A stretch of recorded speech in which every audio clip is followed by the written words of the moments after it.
अस्सलाम वालेकुम। I hope everyone is fine and doing amazing in their lifes. आज का जो वीडियो का टॉपिक है that is everything you need as a first time mom. I know ये इतना इंपॉर्टेंट क्वेश्चन है और मतलब कि हम लोग जब मैं आई वाज एक्सपेक्टिंग और मैं सबसे पूछ रही थी कि यार क्या चीज़ लेनी होती है, मुझे तो पता ही नहीं है क्या चीज़ खरीदनी होती है, कैसे खरीदनी होती है। तो आई हैव ए लिस्ट, वो सारी चीज़ें जो मैं अपने एक्सपीरियंस से समझती हूँ कि यार ये सारी चीज़ें इंपॉर्टेंट हैं, मैंडेटरी हैं, ये आपको लेनी चाहिए। और कुछ ऐसी चीज़ें जो शायद मैंने खरीदी और मुझे उसकी ज़रूरत नहीं पड़ी, तो I am gonna share everything with you guys in details. तो हम लोग स्टार्ट करते हैं। यार सबसे पहले तो ऑब्वियसली कपड़े, ठीक है। जो बेबी के आई वुड रिकमेंड कि आपको यार बहुत ज़्यादा कपड़े लेने की ज़रूरत नहीं है, क्योंकि बच्चे बहुत जल्दी माशाल्लाह ग्रो करते जाते हैं, तो इकट्ठे कपड़े छोटे होते जाते हैं, तो बाद में आपको बड़ा दुख होता है। तो मैं रिकमेंड करूँगी कि हर साइज़ के ना 0 साइज़ के आप 4 to 5 ड्रेसेस बनवा लें जो ऑलमोस्ट छिले में चलते जाएं। तो उसमें मेरा एक मशवरा ये है कि जितने भी रॉम्पर्स लेना वो इस तरह के हों, यानी जो आगे से बटन्स खुलते हों। उसमें ये होता है कि बच्चों को पहनाने बहुत आसान होते हैं। आप पहले स्लीव्स डालें और इजीली ऊपर से बटन्स वगैरह लगा के फुल बॉडी सूट्स मतलब फुल रॉम्पर पहना दें। अदरवाइज क्या होता है, जो ऊपर से पहनाने होते हैं ना, आपका पहला बच्चा होता है और होता भी इतना छोटा मासूम सा है कि बंदे को ना लिटरली उसको हाथ लगाते हुए भी डर लग रहा होता है। तो जो बटन वाले रॉम्पर्स होते हैं ना, ये बहुत ज़्यादा ईजी रहते हैं पहनाने में। आई वुड 100% रिकमेंड कि आप लोग बटन वाले 0 साइज़ के रॉम्पर्स लें और बॉडी सूट्स लें। और इसके अलावा जिस तरह जो भी सीज़न के अकॉर्डिंग कपड़े लें, कि अगर आपका बेबी सर्दियों में एक्सपेक्टेड है तो ऑब्वियसली आप उसके अकॉर्डिंग सर्दियों के कपड़े लेंगे, हैंड मिटन्स, ग्लव्स, ये वो सारी चीज़ें।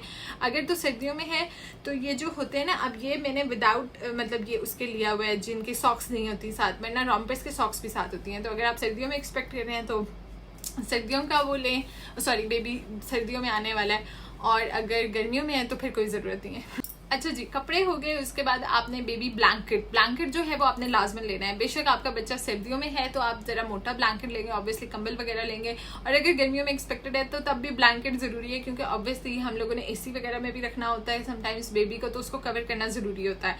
इसके अलावा मैंने ये सुना है कि बच्चों के जो मिटन्स होते हैं ना, वो छोटे बच्चों को हाथों में जो मिटन्स पहनाए होते हैं, वो बच्चे बेशक सर्दियों में भी होना तो उनके गिर जाते हैं या वो यूज़ नहीं करते या इतनी ज़्यादा उनकी ज़रूरत नहीं होती।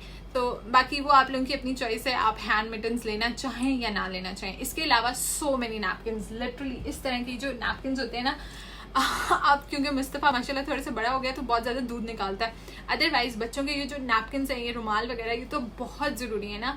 जो बिल्कुल न्यू बॉर्न साइज़ हो बेबी का, तो उसमें आप लोग आई वुड रिकमेंड कि वो जो बिल्कुल सॉफ्ट से नैपकिन्स होते हैं ना, उनका फेस वाइप करते हुए उनको कुछ भी ना हो।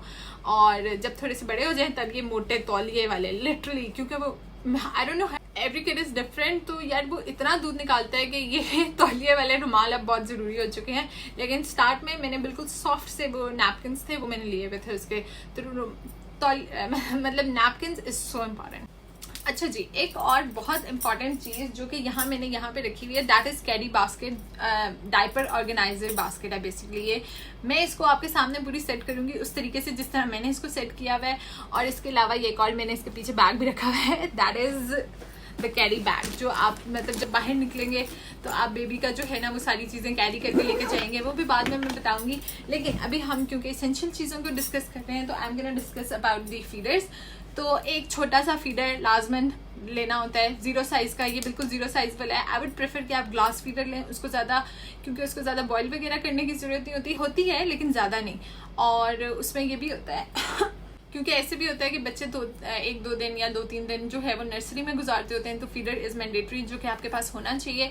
इसके अलावा फीडर कवर, हमारी जो नानियाँ दादियाँ होती हैं या जो भी लोग होते हैं, तो वो लोग इधर यहाँ पे स्पेशली बहुत ज़्यादा माइंड करते हैं कि आप बेबी को जो है ना खुला ऐसे सबके सामने दूध ना पिलाएं, तो लाजमन। तो ये मैंने इसका फीडर कवर लिया हुआ है, ये इस तरह करके ऐसे आराम से इसके ऊपर चढ़ जाता है। अभी क्योंकि उसका मुस्तफ़ा का ये पुराने वाला फीडर है, अब नया चेंज हो चुका है, क्योंकि अब माशाल्लाह वो बड़ा हो गया है, तो मैंने ये वाला जो है ना ये लिया हुआ है फीडर कवर। और इसके अलावा एक बहुत इंपॉर्टेंट चीज़, दैट इज़ ये ब्रशेस। अब ये वो हैं लाइक फीडर धोने वाले ब्रशेस हैं, वॉशिंग ब्रशेस। ये मैंने फॉलन कंपनी के खरीदे हुए हैं। बेसिकली ये सेट है पूरा, इसके अंदर 2 ये हैं और एक ये है, ये फीडर्स धोने के लिए और ये आगे उसकी निप्पल वगैरह वॉश करने के लिए। मैंने 0 साइज़ का था तब मैंने छोटे वाला भी लिया हुआ था, लेकिन अब मेरे पास ये हैं। तो these are literally mandatory things, ये आपके पास लाजमन होनी चाहिए। इसके अलावा बच्चों का नेल कटर और नेल फाइलर, क्योंकि छोटे बच्चों के इतने जल्दी नेल्स ग्रो करते जाते हैं और वो अपने मुंह पे खुद ही स्क्रैच मारते जाते हैं, जिसके लिए उनके नेल्स बहुत जल्दी काटना बहुत ज़रूरी होते हैं। मैंने यहाँ पे रखा हुआ है। अच्छा, मुझे क्योंकि ऑब्वियसली मेरा फर्स्ट बेबी था तो मुझे बड़ा डर लगता था नेल कटर से उसके नेल्स काटते हुए, तो मैंने ये जो है ना इलेक्ट्रिक मैनिक्योर सेट लिया था। ये मुझे बेबी केयर से मिला था 1390 रुपीज़ का, और इसके अंदर जो है ना सेल डलता है, सेल ऑपरेटेड होता है। ये काफ़ी सारे इसके आगे फाइलर भी होते हैं, और बस आपने ऐसे बटन प्रेस करना है और बेबी के नेल फाइल कर देने हैं। उससे कुछ भी नहीं होता, बहुत आराम से उसके नेल्स कट जाते हैं। अगर आप ये नहीं लेना चाहते, इसके अलावा एक नेल कटर की पूरी मतलब किट आती है। ये भी बहुत ज़रूरी है। इसके अंदर एक छोटा सा नेल कटर है, सिजर है, इनके नाक से चूहे निकालने के लिए ये है, मतलब वो पिकर है, और नेल फाइलर भी है। तो ये किट भी आपके पास होनी चाहिए। मतलब मैंने दोनों चीज़ें रखी हुई हैं। ये तो बहुत सस्ता है, मेरे ख्याल से 350 to 450 इतने में आपको आराम से मिल जाएगी। इसके अलावा आप इनकी कैप्स लें, छोटे बच्चों की जो न्यू बॉर्न कैप्स होती हैं, लाइक टोपियाँ छोपियाँ, उनको अच्छे से पहना के रखें, क्योंकि जब बच्चा पैदा होगा ना, आई डोंट नो आप किस फैमिली से, ये बात आप लाजमन आपको सुननी पड़ेगी। बच्चे का सर बिठाएं, बच्चे का माथा बनाएं, बच्चे का नाक दबाएं, एंड दिस एंड दैट। मतलब even you are expecting a girl और अ बॉय, ये आपको सुनना ही पड़ेगा। तो अच्छा है, उसको अच्छी से टोपी बना के रखो ताकि लोग बार बार ये ना देखें, कहीं जल्दी करें इसका सर बिठाएं। और एक और चीज़, अगर आपके कमरे में जगह है तो आप उनका बेबी कॉट लें, जो कि सब लोग लेते हैं शौक में, और वो इतना ज़्यादा इस्तेमाल नहीं होता, बच्चे ज़्यादा सोते ही नहीं है उस पर। और अगर आप कोशिश भी करो, नहीं सोते भी हैं यार, ऐसी बात नहीं है, लेकिन इट्स अप टू यू। मैंने नहीं लिया। मैंने बेबी कॉट की जगह एक बहुत इंपॉर्टेंट चीज़ ली, वो मुस्तफ़ा का झूला है, जिसमें अभी वो इस टाइम सो रहा है। मैं हल्का सा दिखा देती हूँ, ये स्नीक पीक दे देती हूँ, ये कॉर्नर पे। तो ये झूला, इसकी वीडियो में मैं बाद में दिखाऊंगी कि ये मैंने किस तरह बनवाया हुआ है। आजकल तो बने बनाए झूले मिल जाते हैं, उनके हुक्स लगे होते हैं, आप बाकायदा बस उसके अंदर डालें, बच्चा डालें, और वो बच्चा आराम से उसमें सोता रहेगा। उसको बल्कि आप वो भी लगवा सकते हैं, ऐसे लंबा सा वो, कि आप दूर बैठे ही उसको झूले देते रहो।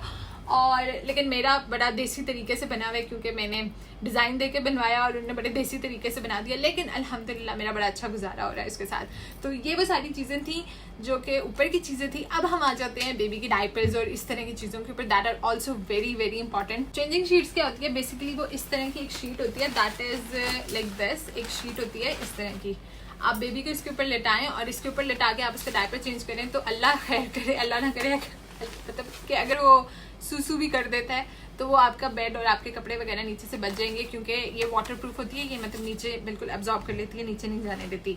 इसके अलावा चेंजिंग शीट बहुत इंपॉर्टेंट है। कवरिंग क्लॉथ, मुझे ऐसा लगता है कि यार चेंजिंग शीट के साथ कवरिंग क्लॉथ लाजमन होना चाहिए। अब वो क्या होता है, जब भी मैं उसको खोलती हूँ तो मैं उसके ऊपर स्पेशल एक चीज़, कपड़ा लाजमन रखती हूँ, क्योंकि it's a boy, if it's a boy तो लड़के ये ऐसे करते हैं कि वो जब सूसू कर देते हैं और वो पूरा आपके ऊपर आ जाता है, तो they pee every time you open their diapers. तो मतलब इतने कपड़े गंदे किए हैं उसने मेरे भी। तो खैर, इसके अलावा we have changing sheets, covering clothes, diapers. Obviously आप अपने बेबी के साइज, मतलब 1 साइज के डायपर्स लेंगे। वाइप्स ज़रूरी होती हैं, अगर बच्चे नहीं, वैसे भी वाइप्स ज़रूरी होती हैं, सर्दियों में तो बहुत ही ज़्यादा ज़रूरी होती हैं। और रैश क्रीम। इसके अलावा सोप, लोशन, क्लॉन। मैं बड़े शौक से क्लॉन लगाती हूँ उसको, इसमें कोई मसला नहीं होता है। नहीं, अगर आपके वहम हो कि नहीं बच्चे को परफ्यूम नहीं लगाना, तो नहीं, बच्चों को लगा सकते हैं आप। Oil, shampoo, gripe water, vitamin drops, Hamdard, ये वो कॉलिक ड्रॉप्स वगैरह, और ये सारी चीज़ें। तो मैं बेसिकली, मतलब मैंने लिस्ट बनाई हुई थी कि ये ना हो कि यार मैं कोई चीज़ स्किप कर जाऊँ। तो I am gonna set my caddy basket with you guys, और मैं आप लोगों को बताऊंगी कि मैं अपनी कैडी बास्केट किस तरह अरेंज करती हूँ, जो आप भी कर सकते हैं, and that is very easy and helpful.